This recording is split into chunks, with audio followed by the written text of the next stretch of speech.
ನಮಸ್ಕಾರ ಸ್ನೇಹಿತರೆ, ನಮ್ಮ ಕಥಾ ಟಿವಿಗೆ ನಿಮಗೆ ಸ್ವಾಗತ ಸುಸ್ವಾಗತ. ಸ್ನೇಹಿತರೆ, ಇವತ್ತಿನ ಕತೆ ಒಂದು ಪುಟ್ಟ ಹುಡುಗಿಯ ಸುಂದರ ಕಥೆಯಾಗಿದೆ. ಕತೆ ತುಂಬ ಚೆನ್ನಾಗಿದೆ, ಕೊನೆಯವರೆಗೂ ಕೇಳಿ.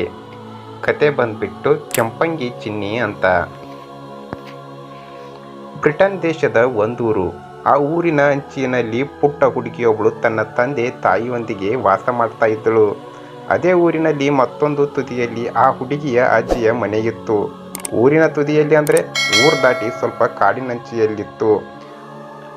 ಊರಲ್ಲಿ ಎಲ್ಲರಿಗೂ ಬೇಕಾದವಳಾಗಿ ಎಲ್ಲರೊಂದಿಗೆ ಚೆನ್ನಾಗಿ ಮಾತಾಡ್ತಾ ಇದ್ದಳು ಆ ಹುಡುಗಿ.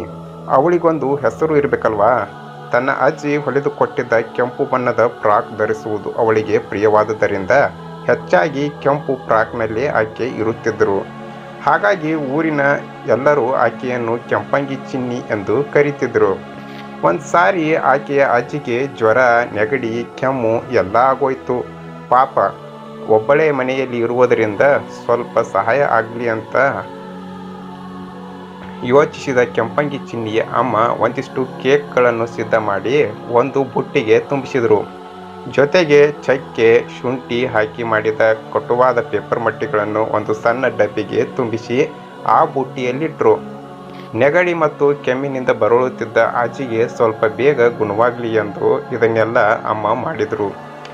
ಕೆಂಪಂಗಿ ಚಿನ್ನಿಯನ್ನು ಕರೆದು, ನಿನ್ನಜ್ಜಿಗೆ ಆರಾಮವಿಲ್ಲ, ಅವರಿಗೆ ಬೇಗ ಆರಾಮವಾಗಲಿ, ಒಂದಿಷ್ಟು ಕೇಕ್ ಮಾಡಿಸಿದ್ದೇನೆ ಈ ಬುಟ್ಟಿಯಲ್ಲಿ. ಜೊತೆಗೆ ನೆಗಡಿ ಕೆಮ್ಮಿಗಾಗಿ ಒಳ್ಳೆಯ ಕಟುವಾದ ಶುಂಠಿ ಪೇಪರ್ ಮಟ್ಟಿಗಳನ್ನು ಈ ಡಬ್ಬಿಯಲ್ಲಿ ಇರಿಸಿದ್ದೇನೆ. ಒಂದು ತಿಂದರೂ ನೆಗಡಿ ವಾಸಿಯಾಗುತ್ತದೆ. ಇವನ್ನೆಲ್ಲ ಹೋಗಿ ಅಜ್ಜಿಗೆ ಕೊಟ್ಟು ಬಾ. ಆದರೆ ನೆನಪಿರಲಿ, ಎಲ್ಲೂ ದಾರಿ ತಪ್ಪಿ ಕಾಡೊಳಗೆ ಹೋಗ್ಕೊಡ್ದು ಎಂದರು ಅಮ್ಮ. ಅಮ್ಮ ಕೊಟ್ಟ ಬುತ್ತಿಯನ್ನು ಹಿಡ್ಕೊಂಡು ಅಜ್ಜಿ ಮನೆಯ ದಾರಿ ತುಳಿದಳು ಕೆಂಪಂಗಿ ಚಿನ್ನಿ. ಅಜ್ಜಿ ಮನೆಗೆ ಹೋಗುವ ದಾರಿಯಲ್ಲಿ ಆ ಊರಿನ ಪೇಟೆಯ ನಡುವಿನಿಂದಲೇ ಹೋಗುತ್ತಿತ್ತು. ಪೇಟೆಯಲ್ಲಿ ಹಲವಾರು ಮಂದಿ ಆಕೆಯನ್ನು ಮಾತನಾಡಿಸುತ್ತಿದ್ದರು. ಎಲ್ಲರಿಗೂ ನಗುಮಗೆಯಿಂದಲೇ ಮಾತನಾಡಿಸಿ ಮುಂದುವರಿಯುತ್ತಿದ್ದಳು ಹುಡುಗಿ.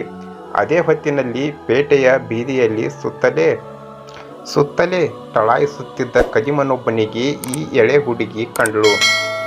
ಅವಳ ಕೈಯಲ್ಲೊಂದು ಬುಟ್ಟಿಯೂ ಕಂಡಿತು. ತನಗೆ ಆಗುವಂತ ಏನಾದರೂ ಆ ಬುಟ್ಟಿಯಲ್ಲಿ ಇರಬಹುದು ಎಂಬ ನಿರೀಕ್ಷೆಯಲ್ಲಿ ಆತ ಗುಟ್ಟಾಗಿ ಹಿಂಬಾಲಿಸತೊಡಗುತ್ತಾನೆ.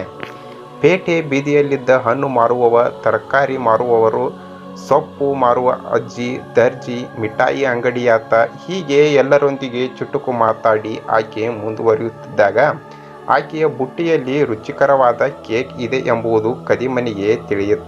ಅದನ್ನಾಕೆ ಎಲ್ಲಿಗೆ ತೆಗೆದುಕೊಂಡು ಹೋಗುತ್ತಿದ್ದಾಳೆ ಎಂಬುದು ಆತನಿಗೆ ತಿಳಿಲಿಲ್ಲ. ಬೆಳಗಿನಿಂದ ಹೊಟ್ಟೆಗೇನು ಬೀಳದೆ ಚೆನ್ನಾಗಿ ಹಸಿದಿದ್ದ ಆತ ಬುಟ್ಟಿಯೊಳಗಿನ ತಿಂಡಿಯನ್ನು ಲಪಟಾಯಿಸಬೇಕು ಎಂದು ನಿರ್ಧಾರ ಮಾಡ್ತಾನೆ. ಕೆಂಪಂಗಿ ಚಿನ್ನಿ ಪೇಟೆಯ ದಾರಿಯಲ್ಲಿ ದಾಟಿ ಕಾಡಿನತ್ತ ಮುಖ ಮಾಡುತ್ತಿದ್ದಂತೆಯೇ ಮೆಲ್ಲಗೆ ಆಕೆಯ ಬಳಿಗೆ ಬಂದು ಜೊತೆಯಾಗಿ ನಡೆಯುತ್ತಿದ್ದ ಕದಿಮ ಉಪಾಯವಾಗಿ ಚಿನ್ನಿಯನ್ನು ಮಾತನಾಡತೊಡಗಿದ. ಹುಷಾರಿಲ್ಲದ ತನ್ನಜ್ಜಿಗಾಗಿ ಕೇಕ್ ತೆಗೆದುಕೊಂಡು ತಾನೊಬ್ಬಳೇ ಹೋಗುತ್ತಿರುವುದಾಗಿ ಚಿನ್ನಿ ಹೇಳಿದಳು. ಇದ್ದಕ್ಕಿದ್ದಂತೆ ಎಂದು ಕೆಮ್ಮತೊಡಗಿದ ಕದಿಮ. ತನಗೂ ನೆಗಡಿ, ಕೆಮ್ಮು, ಹುಷಾರಿಲ್ಲ. ಹಾಗಾಗಿ ಬುಟ್ಟಿಯಲ್ಲಿದ್ದ ಕೇಕ್ ಕೊಟ್ಟರೆ ಆರಾಮಾಗುತ್ತದೆ ಎಂದು ಕೇಳಿದ. ಆದರೆ ಇದನ್ನು ತಂದಿದ್ದು ಅಜ್ಜಿಗಾಗಿ, ಹಾಗೆಲ್ಲ ಕೊಡಲಾಗದು ಎಂದಳು ಹುಡುಗಿ. ಅವಳು ಕೊಡುವುದಿಲ್ಲ ಎಂಬುದನ್ನು ತಿಳಿದ ಕದಿಮ ಅವಳ ದಾರಿಯನ್ನು ಬಿಟ್ಟು ಅಡ್ಡ ದಾರಿ ಹಿಡಿದು ಅವಳಿಗಿಂತ ಬೇಗನೆ ಅಜ್ಜಿಯ ಮನೆಗೆ ಹೋಗಿ ಸೇರ್ಕೊಳ್ತಾನೆ. ಅಜ್ಜಮ್ಮ, ಅಜ್ಜಮ್ಮ, ಬಾಗಿಲು ತೆಗೆ ಎಂದು ಕೂಗಿದ ಕಳ್ಳ ಧ್ವನಿಯಲ್ಲಿ ಕಳ್ಳ. ಯಾರು ಬಂದಿದ್ದು ಎಂದು ಕೇಳ್ತಾಳೆ ಅಜ್ಜಮ್ಮ. ನಾನು ನಿನ್ನ ಮೊಮ್ಮಗಳು, ನಿನಗಾಗಿ ರುಚಿಕರ ತಿಂಡಿ ತಂದಿದ್ದೇನೆ ಎಂದು ಹೇಳ್ತಾನೆ ಕಳ್ಳ. ಬಾಗಿಲು ತೆಗೆದೇ ಇದೆ, ಬಾ ಮರಿ ಎಂದು ಹೇಳಿದರು ಅಜ್ಜಿ. ಬಾಗಿಲೊಳಗೆ ಕುಪ್ಪಳಿಸಿದ ಕದಿಮ ನೇರವಾಗಿ ಅಜ್ಜಿ ಮಲಗಿದ ಮಂಚಕ್ಕೆ ನಡೆದ. ಅಜ್ಜಿಯ ಕೈಕಾಲು ಬಾಯಿಗಳನ್ನು ಕಟ್ಟಿ ಮಂಚದೆಡೆ ಉರುಳಿಸಿದ. ತಾನು ಅಜ್ಜಿಯ ವಸ್ತ್ರವನ್ನು ತೊಟ್ಟು ಮುದುಕಿಯಾಗಿ ಮಲಗಿಬಿಟ್ಟ. ಇದ್ಯಾವುದು ಅರಿಯದ ಕೆಂಪಂಗಿ ಚಿನ್ನಿ ಅಜ್ಜಿ ಮನೆಗೆ ಬರ್ತಾಳೆ. ಅರೆ, ಬಾಗಿಲು ತೆಗೆದೇ ಇದೆಯಲ್ಲ ಎಂದು ಸೋಜಿಗ ಪಡುತ್ತಾ ಒಳಗೆ ನಡೆದ ಚಿನ್ನಿಗೆ ಮಂಚದ ಮೇಲೆ ಅಜ್ಜಿ ಮುಸುಕಿಕ್ಕಿ ಮಲಗಿದ್ದು ಕಾಣಿಸುತ್ತೆ. ಅಜ್ಜಿ, ನಿನ್ನ ಮೊಮ್ಮಗಳು ಬಂದಿದ್ದೀನಿ, ಮುಸುಕು ತೆಗೆ ಎಂದಳು ಕೆಂಪಂಗಿ ಚಿನ್ನಿ. ಆಗದು ಎಂದು ಅಜ್ಜಿ ರೂಪದಲ್ಲಿದ್ದ ಕದಿಮ. ಅಜ್ಜಿ, ನಿನ್ನ ಧ್ವನಿ ಎಷ್ಟು ದೊಡ್ಡದಾಗಿದೆ ಎಂದಳು ಚಿನ್ನಿ. ನಿನ್ನನ್ನು ಕರೆಯೋದಕ್ಕೆ ಮರಿ ಎಂದು ರಾಗವಾಗಿ ಸುಳ್ಳಜ್ಜಿ. ಅಜ್ಜಿ, ನಿನ್ನ ಕೈಗಳು ಎಷ್ಟು ದಪ್ಪವಾಗಿವೆ ಆಶ್ಚರ್ಯಪಟ್ಟಳು ಚಿನ್ನಿ. ನಿನ್ನ ಎತ್ತುಕೊಳ್ಳೋದಕ್ಕೆ ಮರಿ ಎಂದಳು ಸುಳ್ಳಜ್ಜಿ. ಅಜ್ಜಿ, ನಿನ್ನ ಹೊಟ್ಟೆ ಎಷ್ಟೊಂದು ಡುಮ್ಮಿದೆ ಆಶ್ಚರ್ಯಪಟ್ಟಳು ಹುಡುಗಿ. ನಿನ್ನ ತಿಂಡಿಗಳೆಲ್ಲ ತಿಂದು ಹಾಕುವುದಕ್ಕೆ ಎಂದು ಕರ್ಕಶವಾಗಿ ಹೇಳಿದ ಕದಿಮ. ತನ್ನ ಮುಸುಕು ತೆಗೆದವನೇ ಚಿನ್ನಿಯ ಕೈಯಲ್ಲಿದ್ದ ಬುಟ್ಟಿಯ ಮುಚ್ಚಳ ಕಿತ್ತು ಕೈಗೆ ಸಿಕ್ಕಿದ್ದನ್ನು ಬಾಯಿಗೆ ಸುರ್ಕೊಂಡ.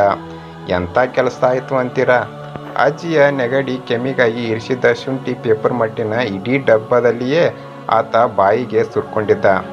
ಮೊದಲಿಗೆ ಒಂದೆರಡು ಕ್ಷಣ ಏನೂ ತಿಳಿಲಿಲ್ಲ. ಆಮೇಲೆ ಬಾಯಿಯು ಉರಿ ಹೆಚ್ಚುತ್ತಲೇ ಹೋಯಿತು. ಖಾರ ಖಾರ ಎಂದು ಬೊಬ್ಬೆ ಹೊಡೆಯುತ್ತಾ, ಕೆಮ್ಮುತ್ತಾ, ಕ್ಯಾಕರಿಸುತ್ತಾ ಕುಣಿದಾಡಿದ ಕದಿಮ. ನೀರು ನೀರು ಎನ್ನುತ್ತಾ ಹೊರಗೋಡಿ ಅಲ್ಲಿಂದ ಬಾವಿಯಿಂದ ನೀರು ಸೇದಿ ಕುಡಿಯತೊಡಗಿದ. ಶುಂಠಿ ಪೇಪರ್ ಮಟ್ಟಿನ ಬಾಯಿಗೆ ನೀರು ತಾಗುತ್ತಲೇ ಉರಿ ಇನ್ನೂ ಹೆಚ್ಚಾಗಿ ಬಾಯಿ ಗಂಟಲು ಎದೆಯೊಳಗೆ ಉರಿ ಹತ್ತಿ ಚೀರಾಡುತ್ತಾ ಕಾಡಿನತ್ತ ಓಡಿದ ಕಳ್ಳ. ಇದನ್ನೆಲ್ಲ ನೋಡುತ್ತಾ ಕಲ್ಲಿನಂತೆಯೇ ನಿಂತಿದ್ದಳು ಚಿನ್ನಿ. ಆತ ಓಡಿ ಹೋದ್ಮೇಲೆ ಮಂಚದಡಿಯಲ್ಲಿ ಚೀನವಾಗಿ ಧ್ವನಿಯೊಂದು ಕೇಳಲಾರಂಭಿಸುತ್ತೆ. ಬಗ್ಗಿ ನೋಡಿದರೆ ನಿಜವಾದ ಅಜ್ಜಿ. ಲಘು ಬಗೆಯಿಂದ ಆಕೆಯನ್ನು ಹೊರತೆಗೆದು ಉಪಚಾರ ಮಾಡ್ತಾಳೆ ಚಿನ್ನಿ.